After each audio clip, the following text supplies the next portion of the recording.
Broadcasting Company. KFI, Los Angeles. Hollywood's all-American best, now at regular prices. See James Cagney in Yankee Doodle Dandy. Warner Brothers Entertainment Miracle. Now, Warner's Hollywood, downtown, Wiltern.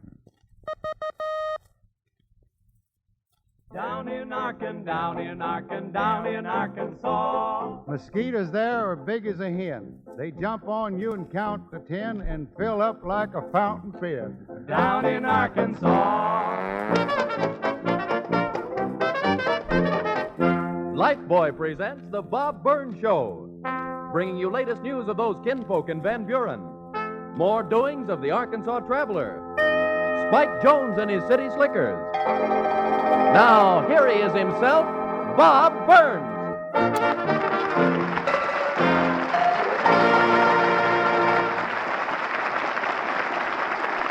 Well, thank you, folks. Thank you. I didn't know what to talk about tonight, but I just kind of figured maybe the best thing I could talk about was the most important subject that we've got to think about today, and that's the news from all the different war fronts. Now, of course, I've got the advantage of most people because I got so many kin folks. I got them scattered all over the world. And I just heard from a cousin Walford the other day. Got a letter from him. He's down in the Solomons.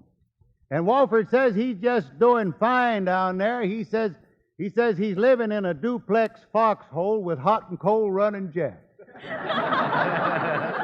Walford says if they keep on chasing them Japs, well, pretty soon they're going to rid the island entirely of the patter of little feet.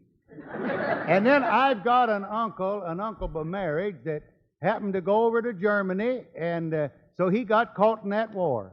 You know, he couldn't get out. And we hear from him once in a while. Now, you think it's funny that he gets a letter out of there with all the censorship. But, you know, before he left, he had a kind of a code arrangement with my aunt. He told her, he says, when I write you a letter, remember, if I write it in black ink, everything I tell you in the letter is true. But if I write the letter in red ink, then you'll know everything I say in the letter is just the opposite. Well, sir, the other day she got a letter from him, and she brought it to me. She says, I'm kind of worried about this thing. Says, that Germany seems to be getting along just fine. And she said she got this letter, so I told her to let me read the letter. And so I copied down part of that letter, and here's what my uncle wrote in the letter. Now, it was wrote in black ink. That's what worried her. So it says, everybody happy here in Germany. The morale is very high. There is plenty of meat, milk, butter, and coffee. You can buy anything you want in the stores. Anything but red ink.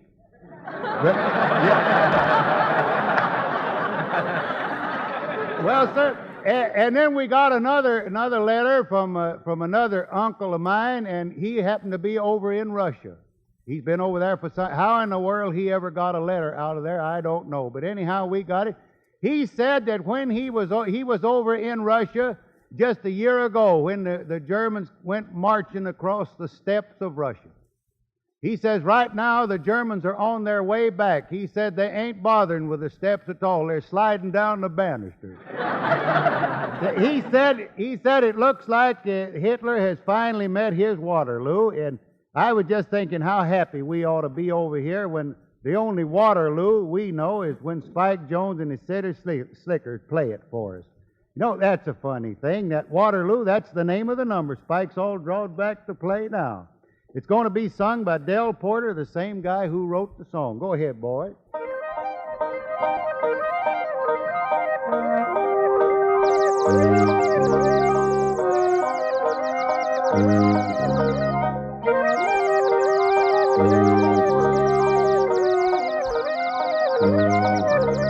Drip, drip, drip. Waterloo, she lives up the river. Waterloo, she makes my heart quiver. A pearl diver's daughter, and she's nuts about the water. Waterloo, drip, drip, drip. Waterloo, she swims all the channels. Waterloo, she swims in red flannel. She dives like an otter, takes the water like a blotter. Waterloo, drip, drip, drip. Well, I paddle up to see her every Sunday morning in my old canoe. And when I paddle home again on Sunday evening, I know I've met my Waterloo. Oh, Waterloo, she lives with the fishes. Waterloo, her kiss is delicious. I love her with passion, but she's always busy splashing. Waterloo, drip, drip, drip. La la la. La la la. Drip, drip, drip.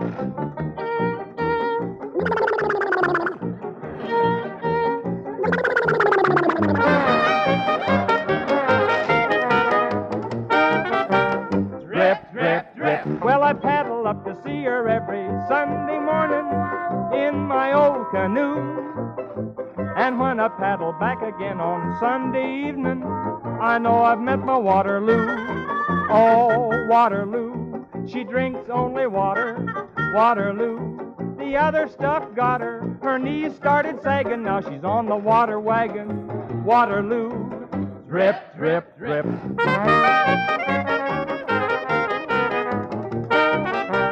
Drip, drip, drip.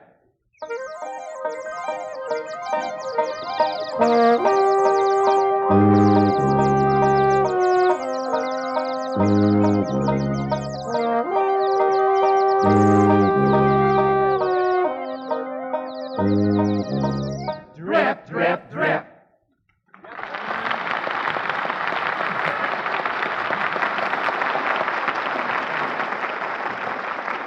You know, that was a mighty pretty number, Spike. I like the words especially, didn't you, Dick? Well, yes and no, Bob. When it comes to any kind of words, whether it's with music or, for instance, on a greeting card, I'm pretty hard to please.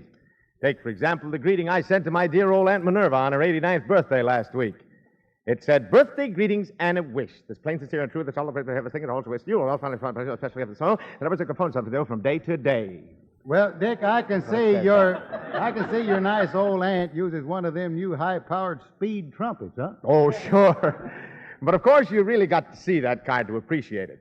You see, I sent my aunt one of those 6 beautiful greeting cards now being offered by the makers of Lifebuoy. Oh. And Bob, she's already told me it was the prettiest one she got on her birthday. Well, Dick, I've seen those cards myself, and I can believe that. Well, of course, there are other cards besides the 3 for birthdays. There's one for anniversaries, another wishing someone to get well quick, and the 6th one is for baby congratulations. All the occasions that pop up when you really want to find greeting card and you can't lay your hands on one. Oh, yes, there's even a handy Days to Remember booklet so you can write down the dates you want to remember. Now, Dick, before you say anything else, I want you to assure the people that those cards ain't going to cost them a couple of dollars. Oh, no. In fact, you can get all 6 of these special pastel-colored, beautifully illustrated cards for just 10 cents and one Lifebuoy soap box front. Now, Dick, are you sure that's all? Positive. You just send 10 cents and one Lifebuoy soap box front to Bob Burns.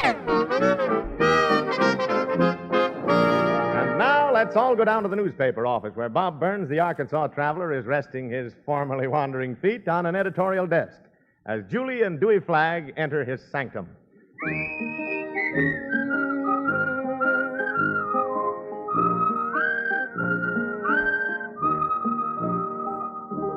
Hello, Traveler.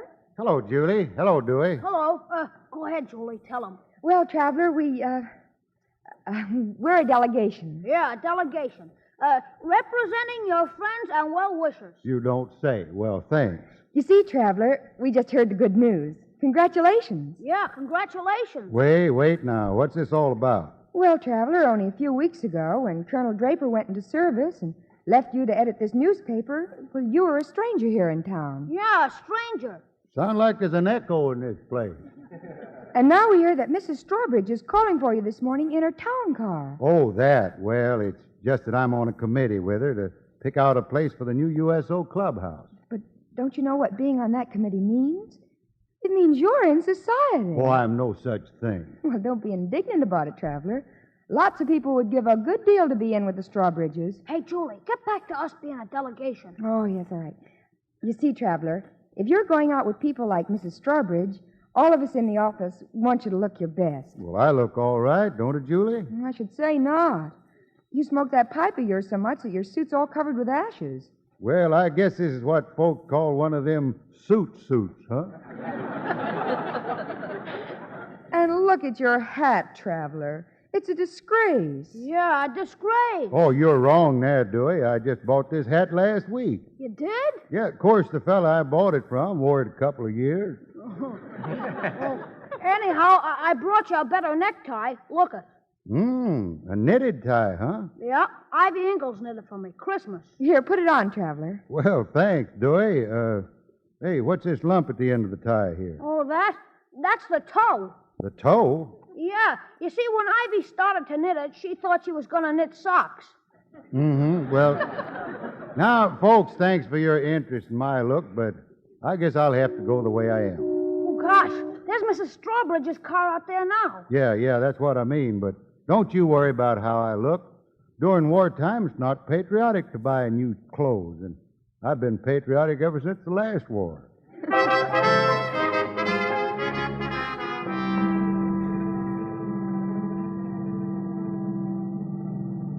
It was nice of you to serve on our committee, Traveler. Well, I'm glad to do it. We sure need a USO clubhouse for the boys in service. Oh, yes. I had high hopes of leasing the old Sampson house, but the present owner, Mrs. Pierce, is unexpectedly difficult.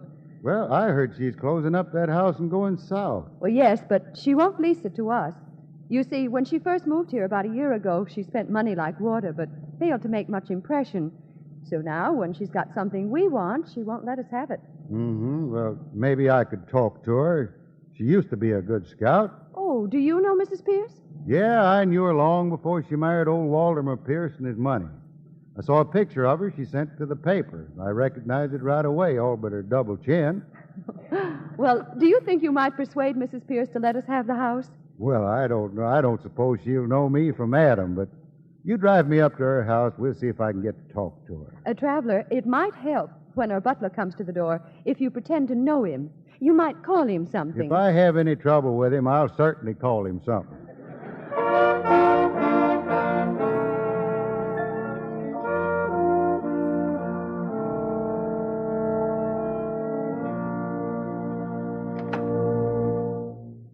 Yes, sir? Is Miss Pierce at home? I'm sorry, sir. There's a sign outside that says no peddlers. Oh, now, wait a minute. I'm the Arkansas Traveler. Oh, come, sir. Well, it's the truth, and in case you're interested, Miss Pierce knows me personally. Is she home? I could inquire, sir. Well, don't knock yourself out with too much red tape. Oh, don't worry, sir. I shall ask the cook, who in turn will ask the upstairs maid. Where is the upstairs maid? Downstairs, sir. Now, if you'd step into the music room for a moment, sir, I'll Thanks. Music room, huh? That's the oldest looking piano I think I ever saw. Hot dog. See here, my man, kindly refrain from playing on the spinet. It's exceedingly antique. So that's what they call a spinet, huh? What did you think it was? Looks like an early American jukebox. Well, it goes with the house, all right. My good man, I'll have you know that George Washington slept here. Well, if he paid more than 10 cents a night, he got gypped. Be so good as to state your business, my man, or I shall have my butler show you out. Oh, I know the way out, but I ain't ready to go yet. Now, you come down off your high horse, Mamie. Let's talk sense. Who? What did you call me? Mamie. That's short for Flamin' Mamie Madden. So you see, I know you. Ridiculous.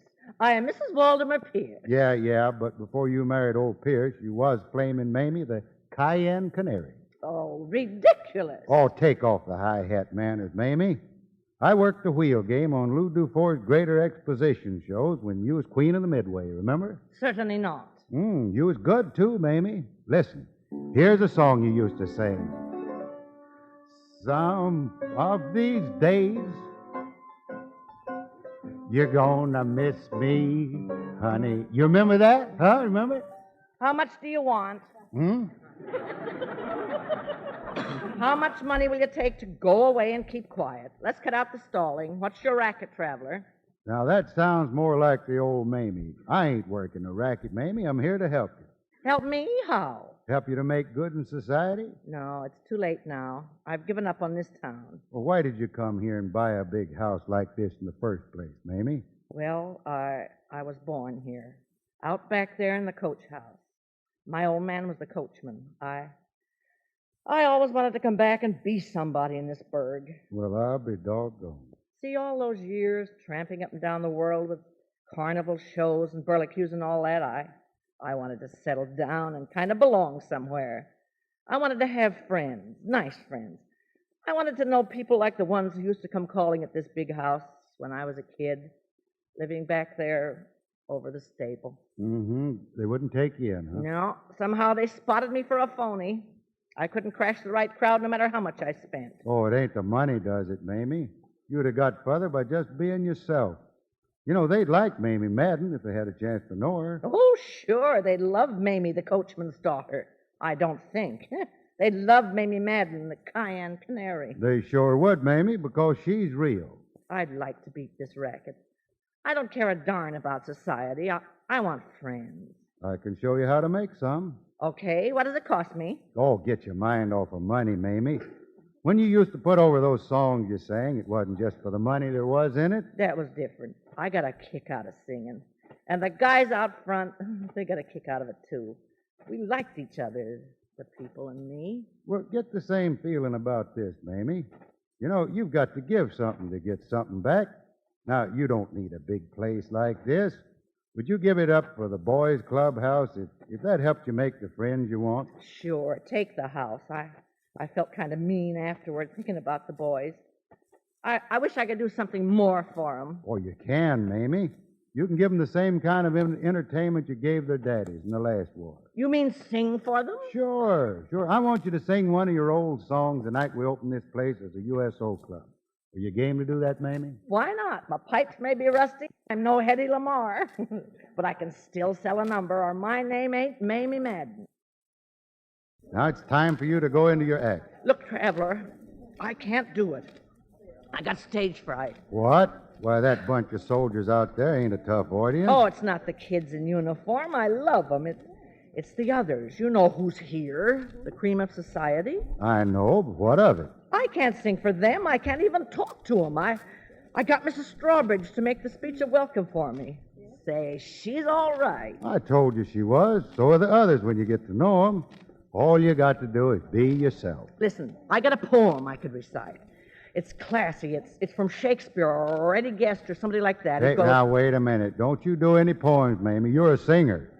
Give him the old Mamie, the Cayenne Canary. I won't sound like the old Mamie. Well, I can't say you look just like a canary either, but now, come on, be a trooper like you always was. Now, listen, Mrs. Stockbridge is going to speak. I want to introduce to you the lady whose generosity has made this club and all that it stands for possible. Some of us have known her as Mrs. Waldemar Pierce, but we're all going to know her much better by the name she made famous in professional life. Let me present to you the Cayenne Canary, Mamie Madden. That's you, Mamie. Well, they can't kill me for trying. Some of these days, you'll miss me, honey. Some of these days, you'll be so lonely. You'll miss my Well, Miss Strawbridge, how do you like her? I like her, Traveler. Why, she's a real person. Yep, look at Judge Mercer out there, wagging his head to the music. Uh-huh. And the Wilburns, they love her. Uh-huh. I guess she's found the friend she's always wanted. And we've found a friend, too. A very stimulating one. And the boys in uniform have got their club, and I guess everybody's happy. Everybody's happy. You've had your way, everybody sing. And when you leave me, you know it won't grieve me. I'll miss my little dad, some of these days.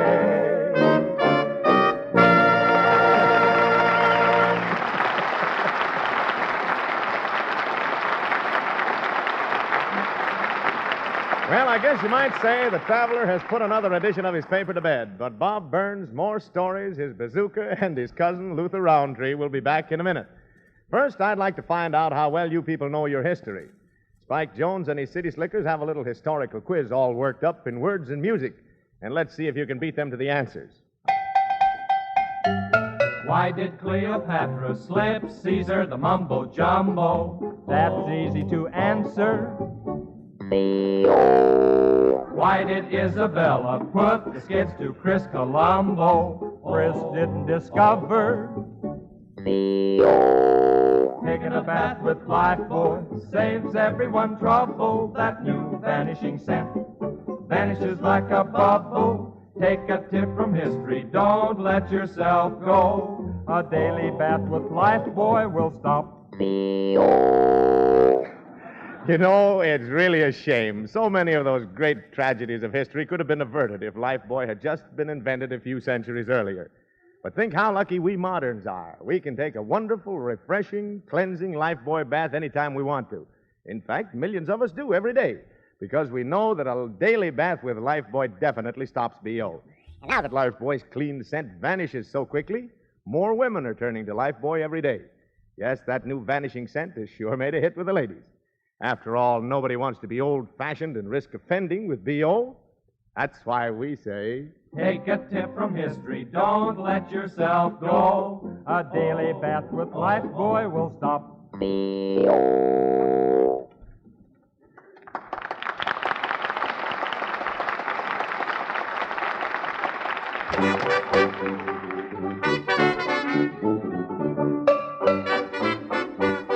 And now here he is again, Bob Burns.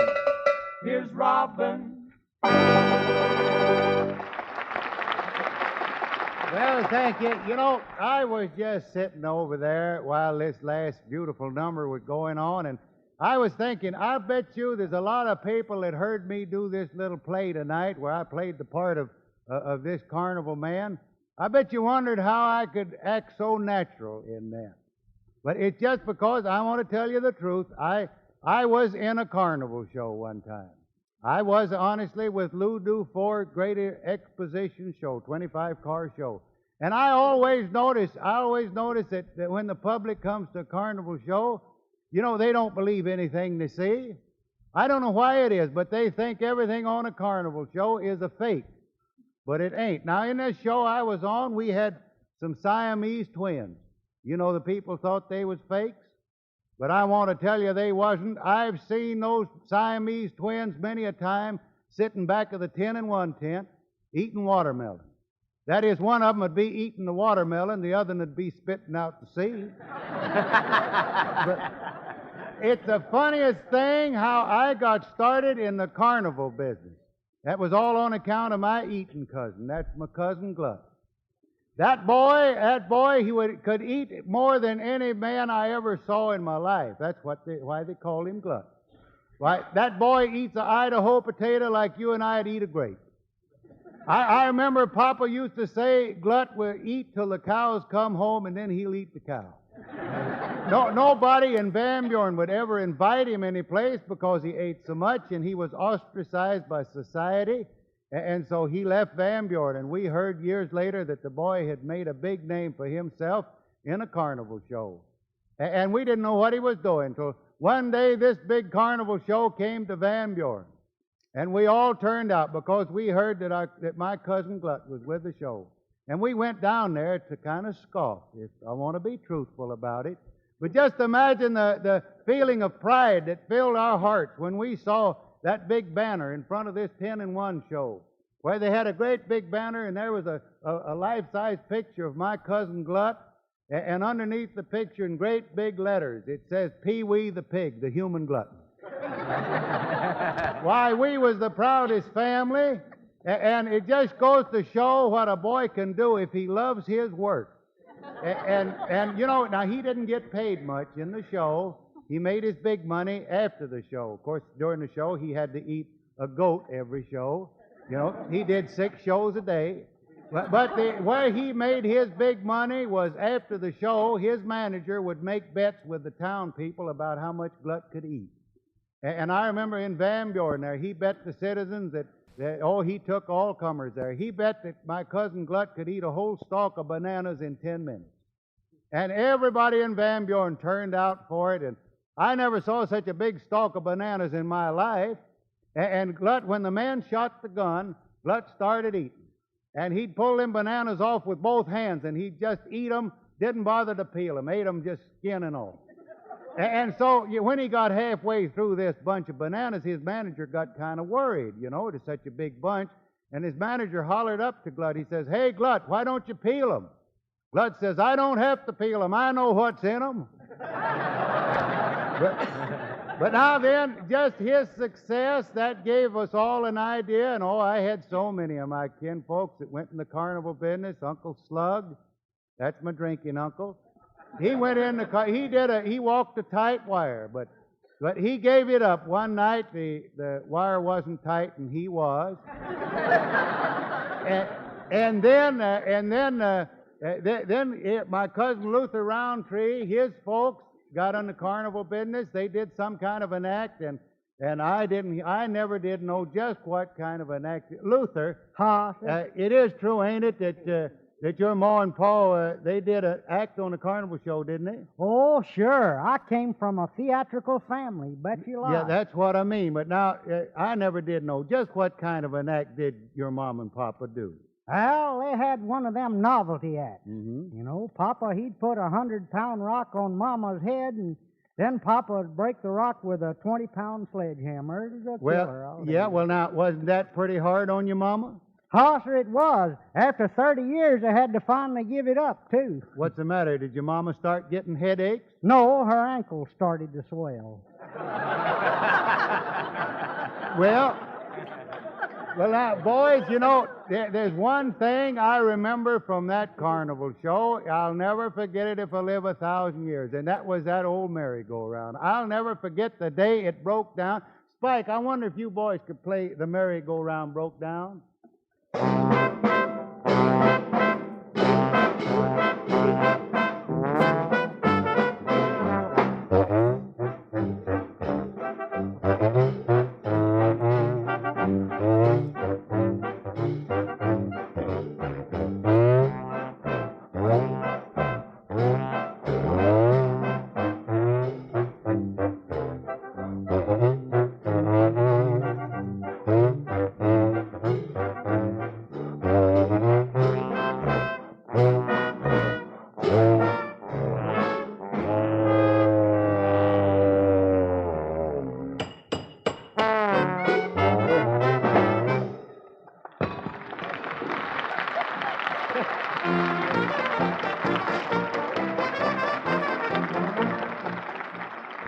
Well, folks, before I go, I just want to remind you that this is the month to fill out all your stamp books you've started.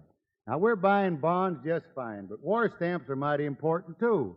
Every 10-cent war stamp you take in change when you go out shopping buys 5 bullets for an Army 45. 5 shots at a Nazi or a Jap for a dime. Just think of it. 8 2-bit stamps buys 2 hand grenades, 4 of them an inner tube for a Jeep. Now, get it to Axis with your spare coin. Do as the Treasury Department asks us, and make January the month to fill all the stamp books you started out and turn them in for war bonds. Well, I'll be with you next week, folks. Good night.